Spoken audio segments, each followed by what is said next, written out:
Oh my gosh. Oh my gosh.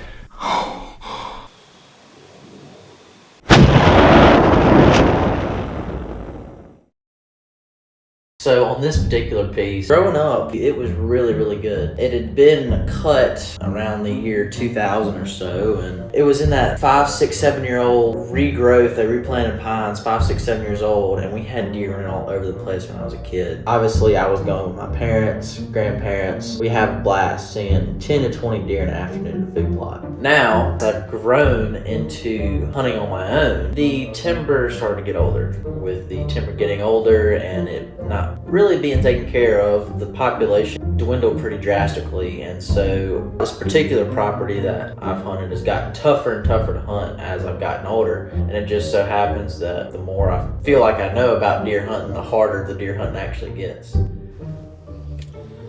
Well, it is October 7th, 2023, the year of our Lord. We are at the pond, and so far, we haven't seen anything.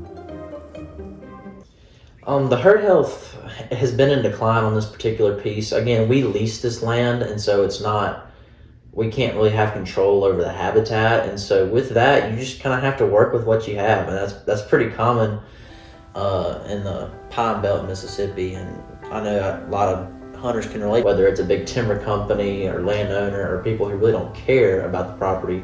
It can be challenging. So like I said, yeah, when I was growing up, we had tons of deer on this place because it has thick bedding cover, and as time's gone on, we're on like 20-year-old pine trees now, hadn't been thinned, and the deer population is really taking a hit to where I don't know if there's 10 deer on the place in daylight. Another exciting weekend here at the lake house. Big things are coming, let me tell you.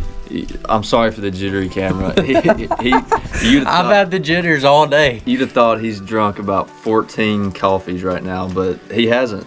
It's called being high on deer hunting, baby. We're going excited. deer hunting today. He's excited. So on this particular piece, I mean, we're talking a good afternoon is going to be 4 or 5 deer in a food plot. A lot of deer coming off property, on a property in the afternoon. And so it makes it tough. It makes it challenging to kind of get in front of deer. And I guess that's part of the challenge with this place and many others. Mostly does. We spike or two, but it's not going to be like you're hunting in a farm in the Delta where you're going to see 30 deer in a field every afternoon.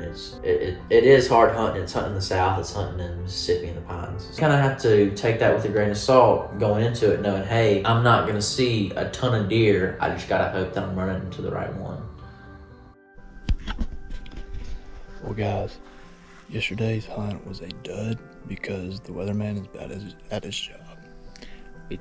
We thought that the weather was going to be fine. The weather had passed through. No, it dumped the past hour of daylight, so it kind of ruined the hunt. Said 0%, and then it rained the entire time. So we're back at it again. Stay tuned. I have shot many a doe off this place, but I've had really bad luck on this place seeing mature bucks. We've had several good deer in the area that we knew of. I mean, the odds of me running into one of these deer was pretty slim in my mind. Good afternoon, ladies and gentlemen. We are back at it. So I've been hunting this camp for a really long time, and it's just one of those things where you're hunting in the pines in the South, and it's not really managed pines. They're not bedding on property, they're coming off the property, and it's not going to be like hunting a farm in the Delta where you're going to see 30 deer in the field in the afternoon. It's just different type of hunting. At least hoping to get a big buck on the ground. Eli killed a giant buck in his Santa costume today. Meh. Ho, ho, ho.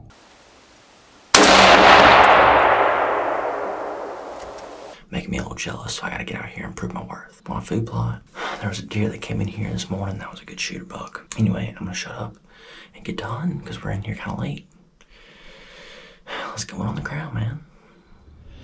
So this is the same day that Eli shot his Santa buck. And so I was helping him into the late morning, early afternoon. Realized, oh, it's getting into 3 o'clock. I need to go hunt if I'm going to go hunt myself. So I ended up getting to the stand really late. It was like 3:45. I was rushing to get camera equipment set up, and I had no expectations. It was like 65 to 70 degrees this afternoon. Hot. I don't even know what the wind was doing, but it was not your typical high deer movement day. And about 4:30, I haven't seen a deer yet. We got about 40 minutes of daylight left, and what do you know? This deer walked out.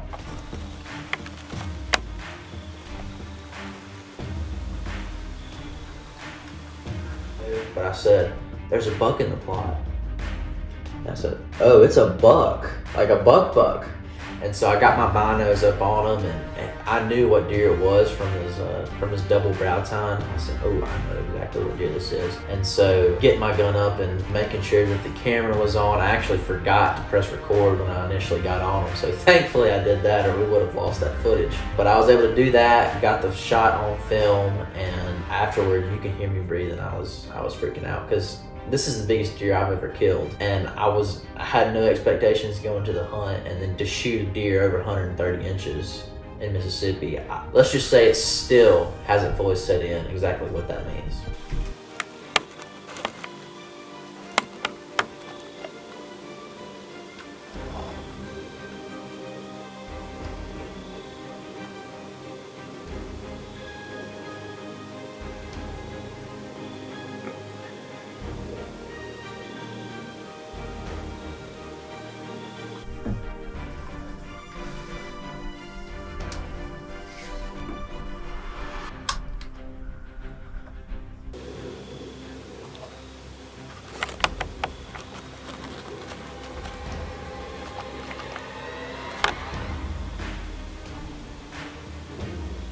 Mac?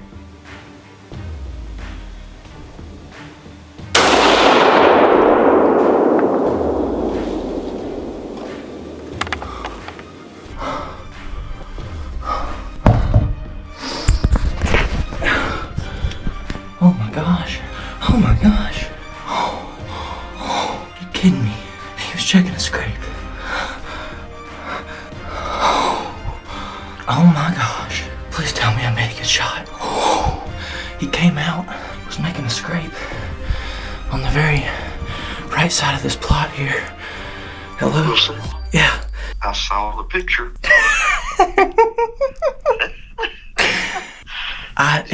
He didn't go down, but I saw blood coming out of him when he was running out of the plot.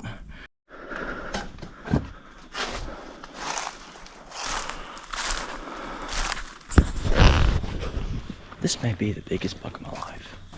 I'm freaking out right now. He was making a scrape over here. Let's see if we can go see where he was making a scrape at. Yup. You can see where he was making a scrape. Right here. Right there. He's making a scrape. We've got blood. We've got blood right here. So we got a confirmed hit. Dude. I'm gonna have to call Eli here. I'm gonna put you on my head real quick.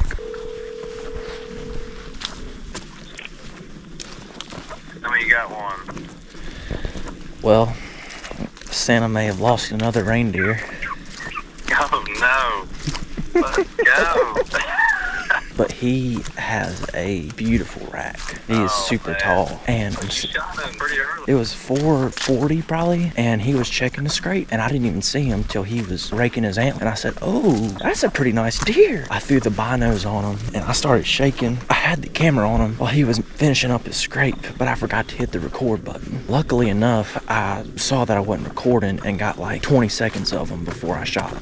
That's exactly what I did. But I got the GoPro view of me looking down the scope, so we'll have to see how that turns out. What color is the blood? Bright red. You long shot it, man. Good deal. And, oh, that's awesome.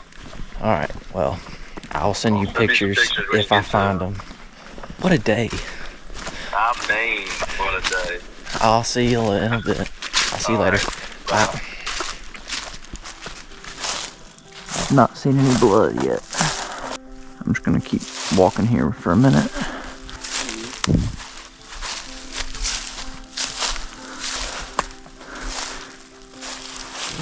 this deer. Look at that dude. That's the double brown. That's a big deer. Right here. Now. Perfect shot on him. Oh my gosh.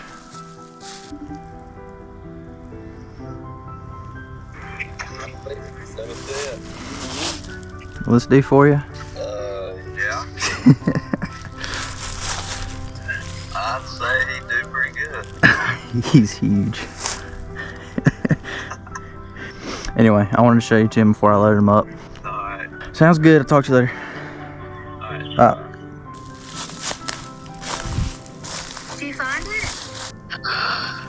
That's a big one, Wilson. Is it old? I don't know, but it is huge. Is it a 9-point? It looks like it's got, yeah, a 9-point. Is it old? Yeah. That's big. All right. Congratulations. I gotta go. Nice All on right. you. Love you. Bye. Bye. So we ended up getting this deer loaded up on the ATV, taken back to the truck, and we ended up taking him to a processor. But I just wanted to kind of share this story and let y'all know this is exactly what we preach on the Greater Pursuit. It's been a long time coming for me to get a good deer. I've been hunting since I was 12 by myself, and I have not had the opportunity to run into a buck of this caliber here in Mississippi. This is proof in the pudding that you just never know in deer hunting. Hold his legs.